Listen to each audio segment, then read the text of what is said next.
എന്താ എല്ലാരും ഇങ്ങനെ സൈലന്റ് ആയിട്ടിരിക്കുന്നേ? എന്തിലൊക്കെ സംസാരിക്കുന്നേ? ആ ബെസ്റ്റ്, ഞാൻ സംസാരിച്ചിട്ടും നിങ്ങൾ എന്താ ഒരു മറുപടിയും പറയാത്തേ? എടാ പീറ്ററേ, ആ കിം, അവരോട് എന്തിലൊക്കെ സംസാരിച്ചോണ്ട് വരാൻ പറയേ. ഇനിയും വീട് കുറച്ച് ദൂരമില്ലയോ? അതുവരെ ഇങ്ങനെ ഇരുന്ന് പോരാണോ പ്ലാന്? ബോറടിക്കട്ടോ. ബോറടിക്കണ്ടെങ്കിലേ വല്ല പാട്ടും വെച്ച് കേക്ക്. എനിക്ക് അല്ലെങ്കിൽ തന്നെ തലയൊക്കെ പെരുക്കുവാ. ഹേയ് പാട്ടോ? അതൊന്നും വേണ്ടടാ, അത് പിന്നെ എപ്പോഴും കേൾക്കുന്നതല്ലേ. പക്ഷെ സംസാരിച്ചിരിക്കാന്നൊക്കെ പറഞ്ഞാ അത് വേറെ തന്നെ വൈബല്ലയോ. തൽക്കാലേ അങ്ങനെ ഇപ്പൊ ഒരു വൈബ് വേണ്ട. ഓ അവന്റെ കാര്യാക്കണ്ടെന്നേ, അവനെങ്ങനെ തന്നെയാ എപ്പോഴും സൈലന്റ് ആയിട്ട് തന്നെ ഇരുന്ന് പഠിച്ചേ. പക്ഷെ ഞാൻ അങ്ങനെയില്ല, എനിക്ക് ഒരു 5 മിനിറ്റ് വാ പൊട്ടിരിക്കാൻ കഴിയത്തില്ല. എന്തെങ്കിലൊക്കെ ആരോടെങ്കിലൊക്കെ സംസാരിച്ചാലേ എനിക്ക് നേരം പോകത്തുള്ളേ. അല്ല മിയ, നിന്നോട് ചോദിക്കാൻ മറന്ന്, നിന്റെ വീട് എവിടെയാ? എന്റെ വീട് ഞാൻ എന്റെ വീട്ടിലല്ല സ്റ്റേ ചെയ്തിരിക്കുന്നേ, എന്റെ ആന്റിന്റെ വീട്ടിലാ. ആന്റിന്റെ വീട്ടിലോ? അല്ല അപ്പോ നിന്റെ പാരന്റ്സ് ഒക്കെയോ? പാരന്റ്സ് ഒക്കെ മലേഷ്യയിലാ. ആഹാ അടിപൊളി. അല്ല എന്നിട്ട് താനെന്താ ഇവിടെ?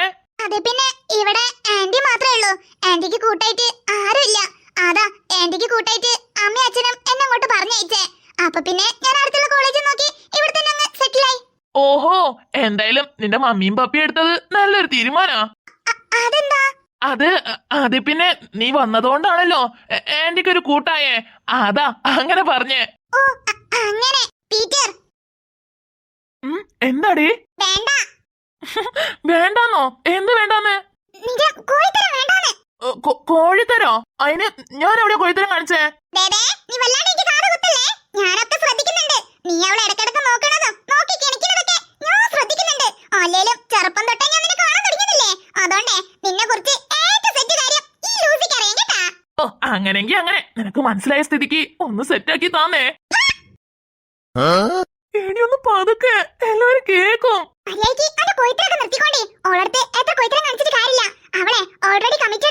അതൊക്കെ ഇപ്പോ അങ്ങനൊന്നുമില്ല. ഞാൻ അവളെ നോക്കാണ്ടിരിക്കാൻ വേണ്ടി നീ ചുമ്മാ പറയൂലേ? ഏയ് ഇല്ല ഇല്ല, ഞാൻ വിശ്വസിക്കത്തില്ല.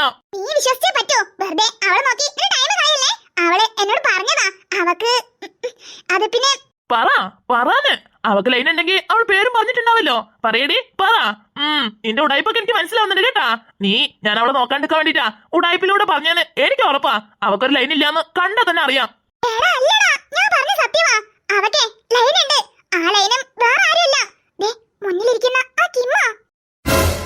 കിമ്മോ? എന്താ പീറ്റർ, വിളിച്ചായിരുന്നോ? ഇവിടെ ഇല്ലാതെ ഞാൻ അവിടെ പോവാനാടാ? വെറുതെ ചോദിച്ചെന്നേ ഉള്ളൂ. ലൂസി നീ ചുമ്മാ പറയുവല്ലേടി?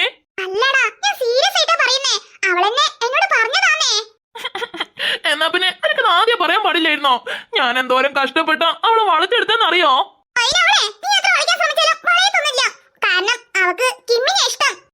എന്തൊരു കഷ്ടമായത്. ആദ്യം പറഞ്ഞെങ്കിൽ വെറുതെ നാണം കണ്ടില്ലായിരുന്നു.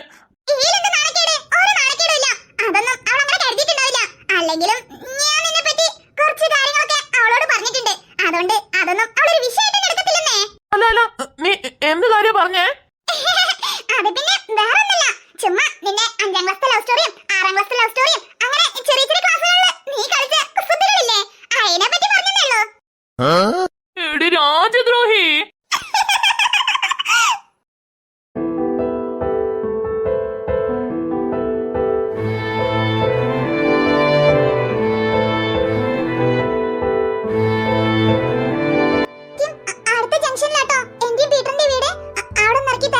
എടാ ജിമിനെ, അടുത്ത ജംഗ്ഷനിലാ പോലും ഇവരെ വീട്. ഞാനേ ചെവി പൊട്ടനൊന്നല്ല, എനിക്കും കേക്കാം. ചേടാ ഇവനെ മനസ്സിലാക്കാൻ തന്നെ പറ്റുന്നില്ലല്ലോ. പിന്നെ പീറ്റർ, നാളെ മറക്കാണ്ട് തേജന്റെ ബർത്ത്ഡേ പാർട്ടിക്ക് വന്നേക്കേണ്ടി. ഓ എന്തായാലും വരാം. നീയും ലൂസിയും വരില്ലേ? അല്ല എന്തായാലും വരണം കേട്ടോ. നിങ്ങൾ വന്നില്ലെങ്കിൽ തേജക്കൊരു വിഷമാവും. വെറുതെ എന്തിനാ അവളെ വിഷമിപ്പിക്കുന്നേ? എന്തായാലും രാവിലെ നേരത്തെ തന്നെ വരണേ. അല്ല ഇവര് വരാത്തതില് തേജ കാണാൻ വിഷമം, അതോ ഇതിലെന്ത് സംശയം? തേജ തന്നെ.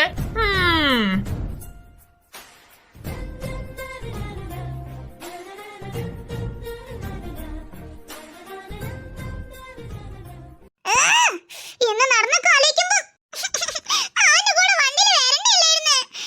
രാവിലെ എന്നോട് അവൻ അങ്ങനെ ബിഹേവ് ചെയ്തിട്ട് ഞാൻ എന്തിനെ അവന്റെ വണ്ടിയിൽ തന്നെ ഇരുന്ന് വന്നേ? അങ്ങനെ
ഫ്രണ്ടിന്റെ ബർത്ത്ഡേ പാർട്ടിയാ. കോളേജ് ഓഫാണേ. കാരണം പ്രൊഫസറിന്റെ ഫ്രണ്ടിന്റെ മോളാ പോലും. അതുകൊണ്ട് കോളേജിന് ഓഫ് കൊടുത്തിട്ടുണ്ട്. അപ്പൊ പിന്നെ അവളെ ബർത്ത്ഡേ പാർട്ടിക്ക് എല്ലാവരും പോണം നിർബന്ധാ. അതാ അവിടെയാണെങ്കിൽ വലിയ വലിയ റിച്ച് ടീംസ് ആണേ. എന്റെയിലാണെങ്കിൽ നല്ലൊരു ഡ്രസ്സും കയ്യിലില്ല. കഴിഞ്ഞ വിഷുവിന് എടുത്തതാ ഉള്ളത്. അതാ നിന്റെ ഏതെങ്കിലും ഡ്രസ്സ് തന്നാ നാളെ ഒരു ദിവസത്തേക്ക് പാർട്ടിക്ക് ഇട്ടിട്ട് വന്നിട്ട് അതേപോലെ കഴുകി നിന്റെ കയ്യിൽ തരാനേ. എടി ഈ സാഹചര്യത്തിൽ ഞാൻ എന്ത് ഡ്രസ്സ് എടുത്ത് തരാനടി? എന്റെ എല്ലാ ഡ്രസ്സും ഇപ്പൊ നിനക്ക് ലൂസ് ആയിരിക്കും. പണ്ടത്തെ പോലെ അല്ലല്ലോ. വെട്ടി വയറും വെച്ചിട്ടുള്ള ഡ്രസ്സൊക്കെ നിനക്ക് എങ്ങനെ പാകാവും? നീ സ്ലിം ബ്യൂട്ടി അല്ലയോ? ഓ അതൊന്നും വിഷയമില്ലെന്നേ. അമ്മയുടെ അടുത്ത് മെഷീൻ ഉണ്ടല്ലോ. ടൈലറിനെ വീട്ടിൽ തന്നെ വെച്ചിട്ട് നമ്മളെന്തിനാ ടെൻഷൻ അടിക്കണം? നീ ഡ്രസ്സ് താന്നേ. അമ്മയുടെ അടുത്ത് ഒരടി അടിപ്പിച്ചിട്ട് നാളെ ഒരു ദിവസത്തേക്ക് നീ ഇട്ടിട്ട് തരാനേ. ആ തന്നെ. പിന്നീട് എനിക്ക് അതെങ്ങനെ ഇടാൻ പറ്റും? അത് പിന്നെ ആ സ്റ്റിച്ചൊക്കെ ഞാൻ അമ്മനോട് തന്നെ അയപ്പിച്ച് തരണ്ടേ? എന്തായാലും നീ ഒരു 3-4 ദിവസം ഇവിടെ നിൽക്കുമല്ലോ. പിന്നെന്താടി? ഓ ഞാൻ 3-4 ദിവസം ഒന്നും നിൽക്കുന്നില്ല. ഞാനേ നാളെ പോവും. ദേ കള്ളം പറയല്ലേ. നീ എപ്പോ വന്നാലും 3-4 ദിവസം കഴിയാണ്ട് പോകത്തില്ലല്ലോ. ഇതിപ്പോ ഞാൻ ഇങ്ങനെ പറഞ്ഞോണ്ടല്ലേ നാളെ തന്നെ എന്നൊക്കെ പറയുന്നേ. ആണെങ്കിൽ അല്ലേലും ഞാൻ ഇവിടെ നിൽക്കുന്ന സമയത്ത് നിന്റെ ഒരു ഡ്രസ്സ് എടുത്തിടുമ്പോ എന്താ നിന്റെ അഹങ്കാരം? ഇപ്പൊ ദേ എന്നോട് ഡ്രസ്സ് ചോദിച്ചു വന്നേക്കണേ. എടി ചേച്ചേ, അത് ചെറുപ്പത്തിലെ അറിയാമ കൊണ്ട് ചെയ്തു പോയതല്ലേ. ഇപ്പൊ നിനക്ക് വേണമെങ്കിൽ എന്റെ ഏത് ഡ്രസ്സാണെങ്കിലും എടുത്തിട്ടോ. എനിക്കൊരു കുഴപ്പമില്ല. അയ്യോ നീ പറഞ്ഞത് എന്തുകൊണ്ടാന്നേ എനിക്കറിയാം. നിന്റെ ഇപ്പൊ ഒരു ഡ്രസ്സും എനിക്ക് പാകാവത്തില്ലല്ലോ. അതിന്റെ ധൈര്യത്തിൽ പറയാല്ലേ? അത് പിന്നെ നീ ശ്രമിച്ച പാകാവും. എന്റെ വീട്ടിലിരുന്ന ടീഷർട്ട് ഒക്കെ ഉണ്ടല്ലോ. നീ ഇവിടെ നിൽക്കുമ്പോ ഇട്ടോ. ആരാ വേണ്ടെന്ന് പറഞ്ഞേ? അല്ലേലും എന്റെ ചേച്ചിക്കല്ലാണ്ട് ഞാൻ ആർക്ക് കൊടുക്കാനാ? ഒന്ന് താടി ചേച്ചി പ്ലീസ്. മതി മതി സോപ്പിട്ടെ. എന്റെ ഡ്രസ്സൊന്നും തരത്തില്ല. പകരം ഞാൻ നിനക്ക് മേടിച്ച പുതിയ ഡ്രസ്സ് തരാം. അത് പിന്നെ ഈ മാസം ലാസ്റ്റ് ബേബി ഷവർ ആണല്ലോ. അപ്പോ അതിനു വേണ്ടി ഞാനും നിന്റെ അളിയനും കൂടെ പോയിട്ട് നിനക്കും അമ്മയ്ക്കും അച്ഛനും എല്ലാവർക്കും ഡ്രസ്സ് എടുത്തായിരുന്നു. അത് കൊണ്ടുവന്ന് തരാനാ ഇന്ന് ഞാൻ ഇങ്ങോട്ട് വന്നേ.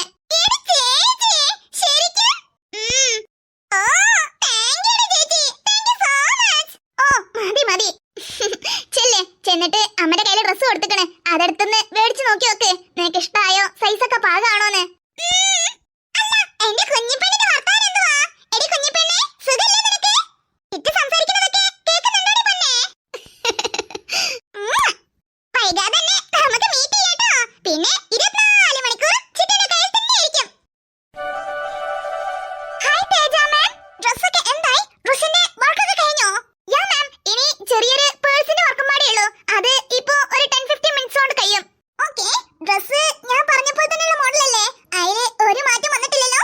ഇല്ല മാം, മാം പറഞ്ഞപ്പോൾ തന്നെ ഓരോ കാര്യങ്ങളും നോക്കി നോക്കി ചെയ്തിട്ടുള്ളത്.